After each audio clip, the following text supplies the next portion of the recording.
From B&B Dynamic Machining. Remember, hit that like and subscribe button if you like what we're throwing down. So today, just want to show you guys something stupid. I really don't have to check it this way, but we have a hole. It's supposed to be 703 diameter. I could just check it with veneers.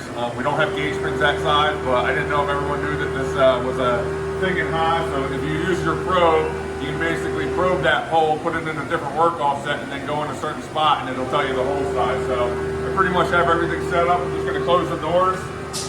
Hit cycle start. So I have it going in G59. What I'm working in is G54. So then if you go to your current commands page, your macro variables, and go down to 1088, it's going to put the value in there. So I have my offset a little bit away, so we're about 6.5 thousandths away from where I want to be. So that's a quick little hack if you don't have a CMM. I mean, we've used this before for holding plus or minus 1 on holes, and the customer had no issues with it. So have a great day. Keep machining, everyone.